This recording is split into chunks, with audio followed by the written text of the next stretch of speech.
are talking about Serve Here Connecticut with Alva Greenberg and Taylor Shelley. Thanks so much for being on. Describe to me what Serve Here Connecticut is.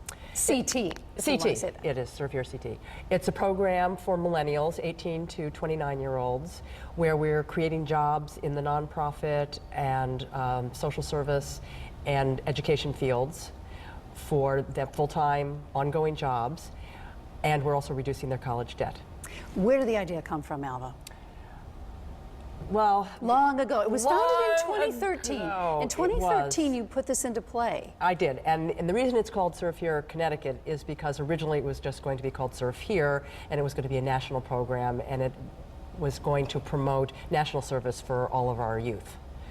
But that kind of dream became quickly dissolved with all of the morass that's going on nationally.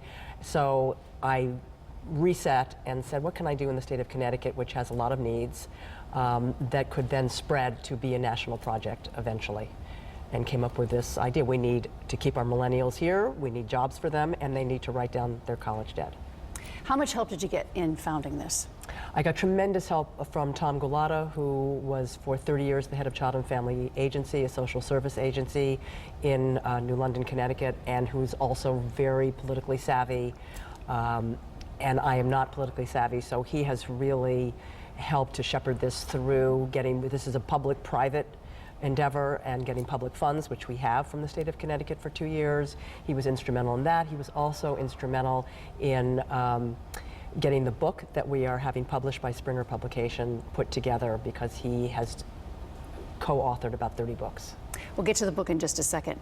Now, enter Taylor Shelley. Hi. You are one of 5 fellows. You're calling them fellows. What is a fellow with Serve Here CT?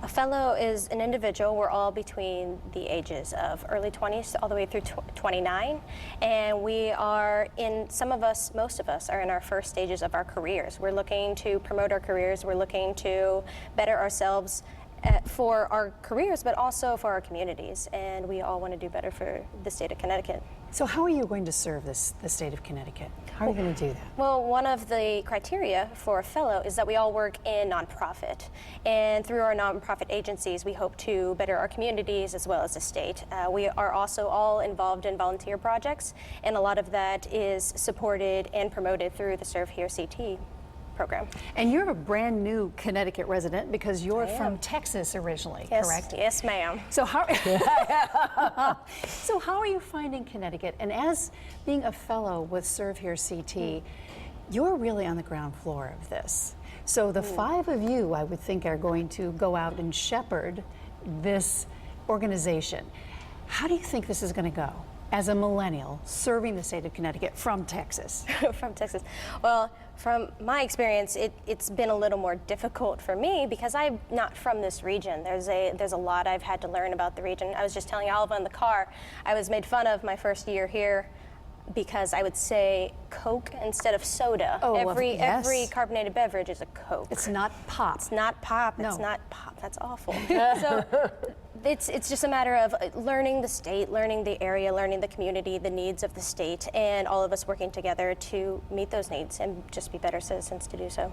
Alva, how did you find your first 5 fellows? Well, the idea behind Serve Here CT is our website, which invites millennials to register so that the employers would have a pool of applicants to look at. Unfortunately, because state funding happened late and we got kind of like any project that's in its first year, a late start, we didn't have that big of a pool. So we said to the potential employers, if you find somebody from anywhere who is a millennial who has debt or wants to further their education, and you hire them, have them apply, and we'll And how much money comes their way? So the employer gets $10,000 to defray the cost of creating the job, and the employee gets $10,000 at the end of their first year of employment, provided they attend a 2-semester learning module. And this is really, for me, the core of what Serve Here is, because in this learning module, we're trying to teach innovative, collaborative thinking, which are skills that are necessary in the workplace now, and also to create what this big buzzword, social capital, which is the idea that if you work with others, if you better your community, your life becomes better. How do we get so far off track that we have to set up a program to make people more socially responsible, do you think? I think it's because in this country we started pigeonholing people. We started having the 1% and the 99% and this generation and that generation and this social background and that ethnic background, and everybody had to fit into a slot. And we forgot about what it means to be an American. I mean, I can't believe that I'm saying that because it sounds really sappy and someone who was burning bras and protesting the Vietnam War. I think people would agree with you. But I felt like I had a voice. I felt like I had a passion for where my country should be in those days, in the 60s and the 70s, and I think that's gone. People now, young people don't feel empowered. They don't feel that they have that same kind of place to go and express themselves, and they don't come into contact with each other the way we did. No, they're texting. What would you say to what she just said? I mean, does that make sense to you? You're 23. Mm-hmm. You're not. We've established that. But generations apart. Does this make sense to you? I mean, what do you see is driving the country forward from your generation? Well, and the problems too. Yeah, from my standpoint, a thing I see that is very different from your generation to my generation is that sense of empowerment. The only way to get ahead is to keep moving and to keep jumping. I remember I had a friend in college. He is only 2 years ahead of me, and he's had 6 different jobs, six different locations. He's a well-qualified individual, but in order for him to keep progressing in his career and to feel empowered, to feel like he's actually growing with the world and growing in this economy, he must constantly leave jobs, and that you don't have the loyalty with places you do anymore. You don't hear of people. Do you think that works both there. ways, because the payment's not there, so there's no loyalty to the employer, there's no loyalty back from the employee? You're speaking our same language, but we're many decades apart. Certainly. So 5 fellows. Do you think you know where Serve Here CT will be in 5 years? Many times when you build something, you think it's going to be a straight line. It never is. Oh, certainly it's never a straight line. So what zigs and zags have you had already? You said funding, of course, fell by the wayside in the state because the state's in trouble. Well, yeah. I mean, our initial funding, of course, is not the check that we're getting in the mail, hopefully, soon. Right. And our funding for next year has already been cut. So 2 years funding. It was 2 years funding, but we're still in the budget, and that's great because in 5 years. We're hoping that this will be a project that is all over the state. Right now we're in Eastern Connecticut. We want to have 15 fellows for this coming year.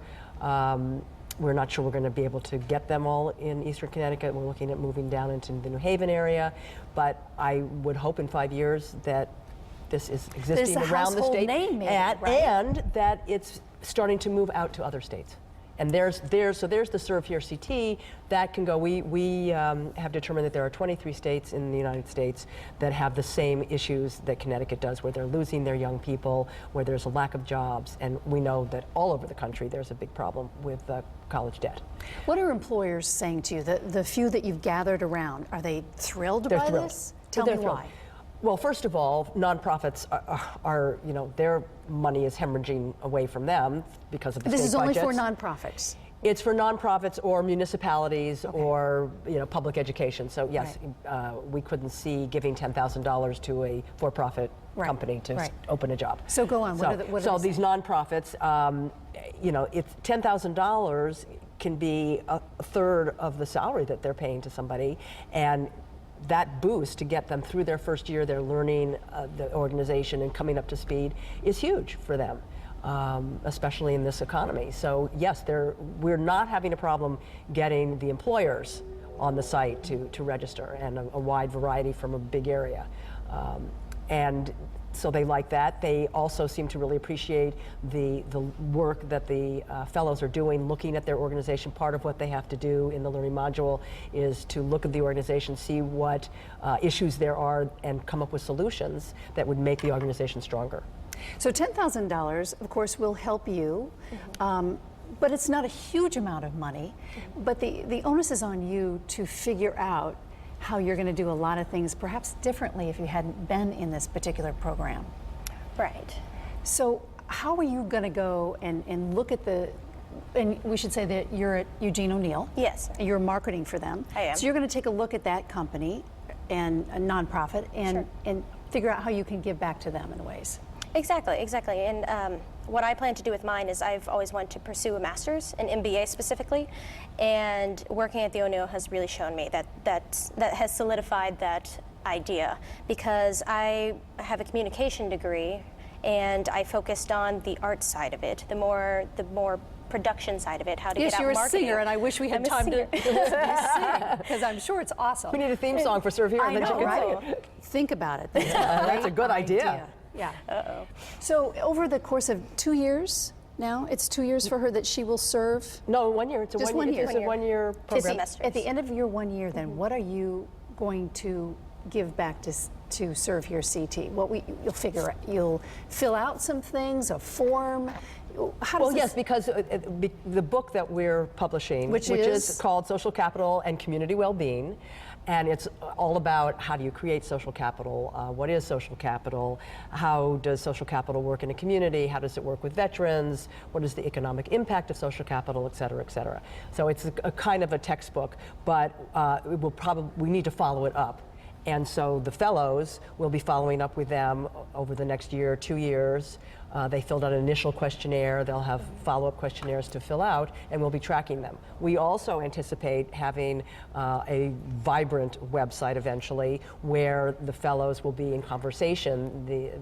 The fellows who have graduated will be in conversation with the new fellows who are coming in and help to mentor them and answer questions for them. you have a things big like job that. ahead of you. Oh, yeah. The other 4 fellows, do we know what organizations they're working for? So we have Eugene O'Neill Theater. Where are the other 4? We have Children's Museum. Children's Museum, Safe Children's Futures. Museum. Okay. But all nonprofits. Yeah, all no, It's all a variety new, of nonprofits. Alva. You're just getting Child and going. Family Agency has one, Which is, and she's a clinician. at That's Child and Family. awesome. Yeah. well, good luck to you, because you have a big road ahead of you to serve here CT from Texas. Yes. And Alva, thank you for bringing this to the state of Connecticut. And I hope it goes gangbusters, and I hope it goes all over the country. Thank you, Thank Lynn. you very much. Thank you.